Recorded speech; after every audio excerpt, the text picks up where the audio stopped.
সেদিন রাত্রে আমরা প্রায় পৌঁছে গেছিলাম বারাণসী স্টেশনে, মানে ভায়া লখনৌ হয়ে তারপরে বারাণসী এসেছিলাম।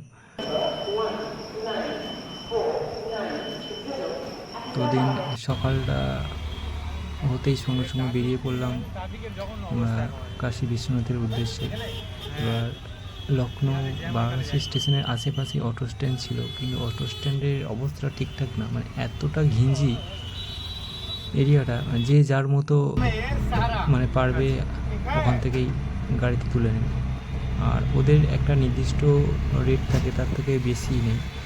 আমরা ফার্স্ট টাইম যাচ্ছিলাম তাই ভাড়াটা জানতাম না, তো আমাদের পার হেড 50 করে নিয়েছিল। অ্যাকচুয়াল ভাড়াটা ছিল 30 করে। ঠিক আছে, তো আমরা 50 দিয়েই গেছিলাম।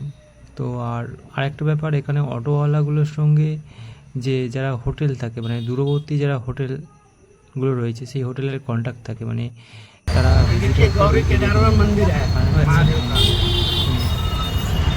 গদলিয়া চোখের আশেপাশে এসে গেছে। আমার লোকেশন হচ্ছে গদলিয়া চোখ, কারণ ওই জায়গাটা থেকে সমস্ত ঘাটগুলো প্লাস মন্দিরটাও কাছেই পড়বে, সেই জন্য আমরা গদলিয়া চোখের কাছে দেখছি। তা এই হচ্ছে গদলিয়া চক। এই মোড়টাতে সমস্ত হোটেলগুলো পেয়ে যাবে।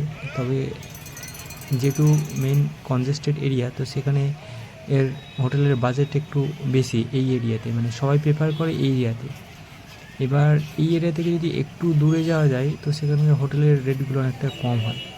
তো আমাদের হোটেল কমপ্লিট, আমরা খাওয়া দাওয়ার জন্য ওখানে একটা রেস্টুরেন্ট এসেছি।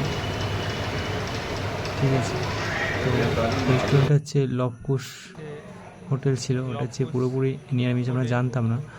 আমিষ খেতে ইচ্ছে হচ্ছিলো, চিকেন বিরিয়ানি বা চিকেন টিকেন খেতে ইচ্ছে হচ্ছিলো, কিন্তু যেহেতু হোটেলে আমরা চলে এসেছি তো আর নাই করতে পারলাম না। তো সঙ্গে সঙ্গেই অর্ডার করে দিলাম একটা থালি। তো থালিতে কী কী আছে দেখাচ্ছি, দেখো। একটা জিনিস দেখানোর আছে যে আমরা ভেজ খাচ্ছি, তো ভেজের সঙ্গে এই ফিং আছে। তো দেখা যাক, খাবারের জন্য বসে আছি। আইটেমগুলো আছে ওগুলো টেস্ট করা যাক। আমরা তো অন্যরকম খাই, আর এখানে অন্যরকম টাইপের। প্রথমে আমরা অনলাইন অর্ডার করতে যাচ্ছিলাম, তারপরে মনে হলো যে বাইরে যাওয়া যাক, বাড়ি থেকে গিয়ে খাওয়া যাক, যেহেতু এখানে এসে বাইরে টেস্ট করাটা দরকার আছে।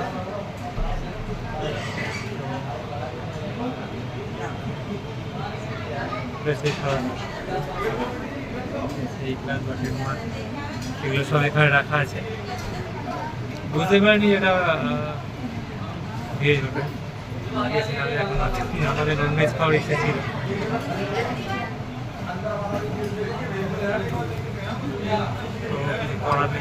এটাই খেতে হবে এখন। তো সমস্ত মেনু দেখার পর আমরা এই 250 টাকার একটা থালি, নিরামিষ থালি অর্ডার করেছিলাম। তো যার মধ্যে এতগুলো রুটি, পাঁপড়, দই, তারপরে মিষ্টি, প্লাস ডাল, একটা তরকারি, পনির, এই সমস্ত আইটেমগুলো ছিল। নিরামিষ থালি, কিন্তু এখানে পেঁয়াজটা রয়ে গেছে, আর কিছুটা জিরা রাইস ছিল। ঠিক আছে, তবে ওদের যে ডালের ব্যাপারটা, তরকাদার ব্যাপারটা, এই যে ডালটা আমার একদম পছন্দ নয়। ঠিক আছে, যখন থেকে খাচ্ছি তখন থেকে মনে হচ্ছে কিছু একটা সমস্যা। আর ওদের যে চচ্চড়ি, একটা চচ্চড়ি টাইপের করেছিল, তো ওটার মধ্যে পনির দেওয়া ছিল।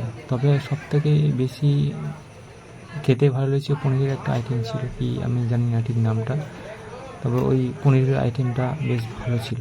তো সবশেষে রায়তাটা ছিল, আর প্রচণ্ড গরম ছিল, সেই জন্য খেতে বেশ ভালো লাগছিল। আর রায়তা খাওয়ার পরে আমি মিষ্টিটা খেলাম, ট্রাই করলাম, যেহেতু টক হয়ে গেছিলো গালটা, তার জন্য মিষ্টিটা খেয়ে এখানে শেষ করলাম। তবে হ্যাঁ, অনেকটা খাওয়া হয়ে গেছিলো, তার জন্য একটু হজম করতে হয়েছিলো, তো একটু স্পাই নিয়ে নিলাম। চলো টাটা।